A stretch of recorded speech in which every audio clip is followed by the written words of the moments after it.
No final do século VII a.C., o reino de Judá estava à beira do colapso. A violência dominava as ruas, a injustiça pervertia os tribunais, e o povo de Deus havia se afastado de seus caminhos. Em meio a este caos, surgiu um profeta, com a coragem de fazer a Deus as perguntas mais difíceis da humanidade. Este é Abacuque, o profeta que questionou a Deus. Judá vivia seus últimos dias de independência. O reino do norte, Israel, já havia caído nas mãos dos assírios, agora uma nova potência emergia no horizonte, Babilônia. Mas o perigo externo era apenas um reflexo da corrupção interna. O rei Joaquim governava com mão de ferro, construindo seu palácio com trabalho forçado e sangue inocente. Os profetas eram perseguidos, os justos oprimidos, e a lei de Deus esquecida. Abacuque não conseguia mais ficar em silêncio.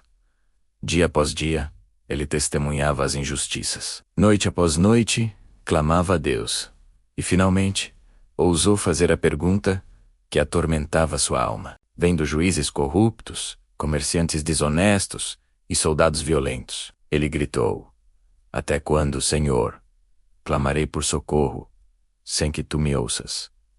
Clamo a ti, violência, mas tu não salvas. Por que me fazes ver a iniquidade e a maldade? Por que devo contemplar a destruição e a violência? A lei se enfraqueceu, e a justiça nunca prevalece. E então, Deus respondeu. Mas sua resposta foi mais perturbadora que o próprio silêncio. O Todo-Poderoso estava prestes a agir, mas de uma forma que ninguém esperava. Uma voz majestosa declarou: Vejam as nações e observem.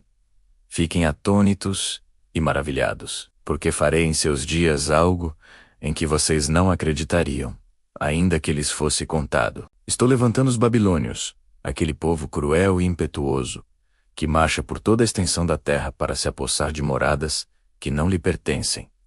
A visão era terrível. Os portões de Ishtar, a Torre de Babel, o exército de Nabucodonosor, uma força implacável. Eles são temidos e terríveis, disse Deus. Seus cavalos são mais velozes que leopardos, mais ferozes que lobos ao anoitecer. Sua cavalaria vem de longe, voando como águia faminta para devorar. Todos vêm determinados à violência. Zombam dos reis e ridicularizam os governantes.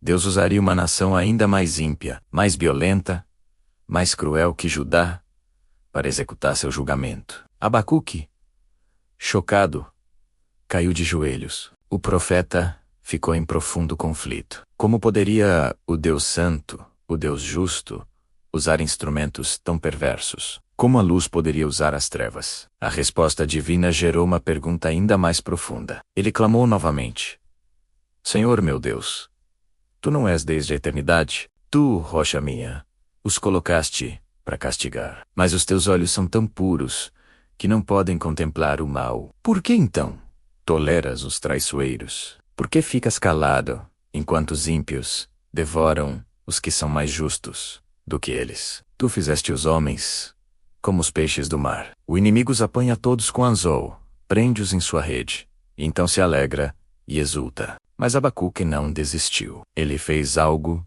que poucos têm coragem de fazer. Esperou pela resposta de Deus, em silêncio, em paciência, em fé.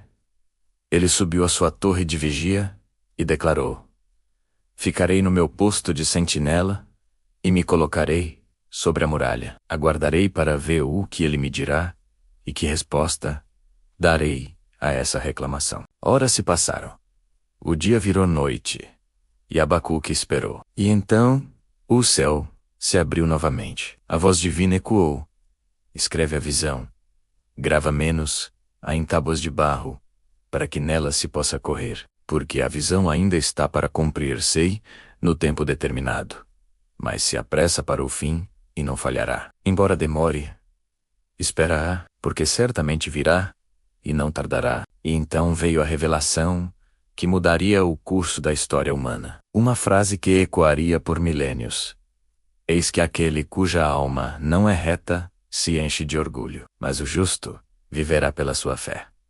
Deus então pronunciou 5 ais, 5 julgamentos contra toda injustiça, não apenas de Judá, mas de todas as nações, incluindo a Babilônia. Ai daquele que acumula o que não é seu. Ai daquele que constrói seu reino com derramamento de sangue. Ai daquele que leva o próximo à degradação. Ai daquele que adora ídolos mudos de madeira e pedra.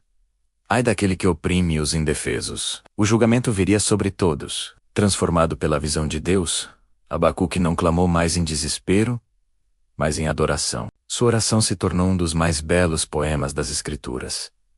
Senhor, ouvi falar da tua fama e tremo diante dos teus feitos. Realiza de novo, em nossa época, as mesmas obras. Deus veio de Temã.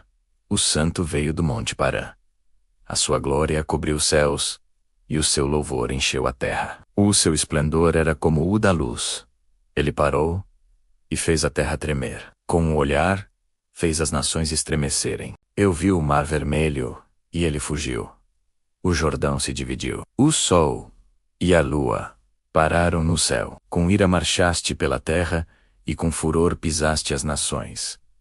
Saíste para libertar o teu povo. E finalmente, com um coração transformado pela visão da glória e fidelidade de Deus, Abacuque fez a declaração mais profunda de fé já registrada. Ele disse: ainda que a figueira não floresça, nem haja fruto nas videiras, ainda que decepcione a safra de azeitonas, e os campos não produzam comida, ainda que não haja ovelhas no curral, nem bois nos estábulos, mesmo assim, eu exultarei no Senhor. Eu me alegrarei no Deus da minha salvação. O Senhor soberano é a minha força. Ele faz os meus pés como os de uma corça.